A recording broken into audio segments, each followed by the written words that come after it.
मेरा नाम राज है और मेरी उम्र 23 साल है। मेरी भाभी का नाम सलोनी है और उनकी उम्र 22 साल है। वो बहुत ही खूबसूरत है। कभी कभी मेरा मन करने लगता था कि भाभी को फिर एक दिन मेरी किस्मत भी मुझ पर मेहरबान हो गई। भाई को 2-3 दिन के लिए किसी काम से दूसरे शहर जाना पड़ा और उसी दिन मेरे नाना की तबीयत भी खराब हो गई।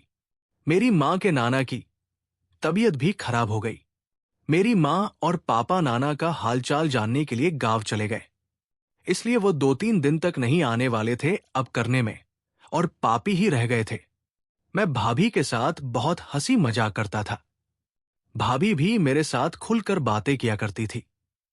पहली रात को तो सब कुछ ठीक रहा। अगली सुबह उठकर मैं बाथरूम में नहाने के लिए चला गया।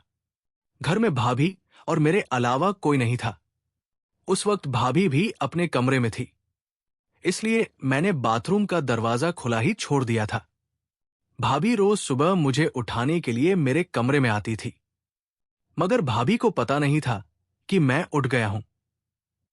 मैं बाथरूम में था, मुझे नहीं पता था कि भाभी एकदम से मेरे कमरे में आ जाएगी।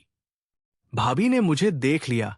जब मेरी नजर भाभी पर पड़ी तो मैं एकदम से सक्का गया। मैंने तुरंत दरवाजा बंद कर लिया। थोड़ी देर बाद मैं बाहर आ गया। मैंने नाश्ता किया और मैं तैयार होकर अपने कॉलेज चला गया। जब मैं वापस आया तो दोपहर के 3 बज चुके थे।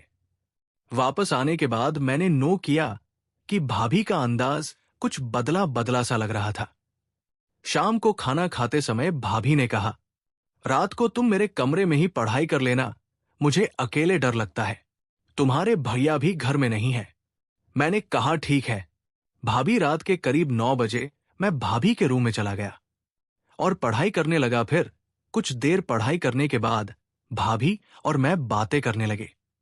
बातें करते करते बात बीएफ तक पहुंच गई। फिर भाभी ने पूछा, कितनी जीएफ बना रखी है तुमने कॉलेज में?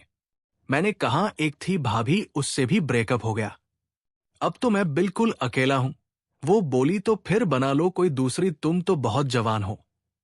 मैंने कहा आपके जैसी कोई कहां मिलेगी? वो बोली, ओ तो मेरे जैसी चाहिए।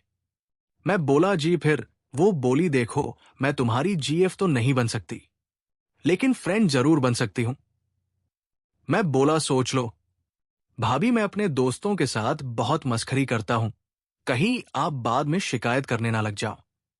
वो बोली, नहीं करूंगी, मगर जरा दूसरों के सामने ख्याल रखना कहीं वे गलत ना सोचने लग जाए।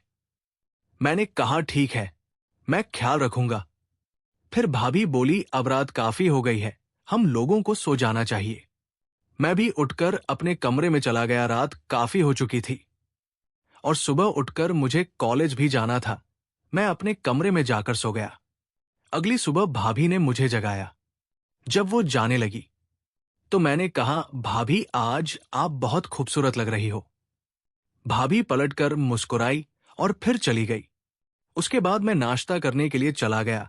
उस वक्त भाभी किचन में बर्तन सेट कर रही थी। मैंने कहा, अब नाश्ता दो भाभी, बहुत भूख लगी है। भाभी मेरे लिए नाश्ता लेकर आ गई और हमने साथ में बैठकर नाश्ता किया। अचानक भाभी बोली, आज मुझे बाजार से सामान लाने के लिए तुम्हारी मदद चाहिए, तुम चल सकते हो क्या? मैं बोला, भाभी वैसे तो मुझे कॉलेज जाना था, लेकिन अगर आपको जरूरी काम है तो फिर मैं आज छुट्टी कर लेता हूं। ये सुनकर भाभी मुस्कुराने लगी। फिर हम तैयार होकर बाहर आए। वो पूछने लगी, कैसे जाएंगे हम? मैंने कहा, स्कूटी पर। वो बोली, चलाएगा कौन? मैंने कहा, आज आप चलाओगी। वो बोली, ठीक। उसके बाद हम शॉपिंग के लिए निकल गए। जब मैं भाभी के पीछे बैठा था तो मुझे बड़ा मजा आ रहा था। बाजार जाकर हमने शॉपिंग की और फिर दोपहर तक वापस आ गए। हम दोनों ही थक गए थे। भाभी बोली, मैं अपने कमरे में सोने के लिए जा रही हूं। मैंने सोचा कि उनके आने से पहले भाभी के साथ थोड़ी सी मस्ती कर ली जाए, क्योंकि उसके बाद मौका नहीं मिल पाता। मैंने कहा, भाभी मैं भी आपके रूम में ही आपके साथ लेट जाता हूं। वो बोली, ठीक है चलो फिर। वो बेड पर लेट गई। भाभी ठीक मेरे बगल में लेटी हुई थी। कुछ देर के बाद उनको नींद आ गई तो मैं धीरे धीरे अपना काम करने लगा। तभी भाभी एकदम से उठकर बोली, करना है तो सही से करना, मैं मना कर रही हूं क्या। मैं ये सुनकर हैरान हो गया, लेकिन साथ ही खुश भी। और फिर करीब 3 घंटे बाद में अपना काम पूरा करके अपने कमरे में आकर सो गया।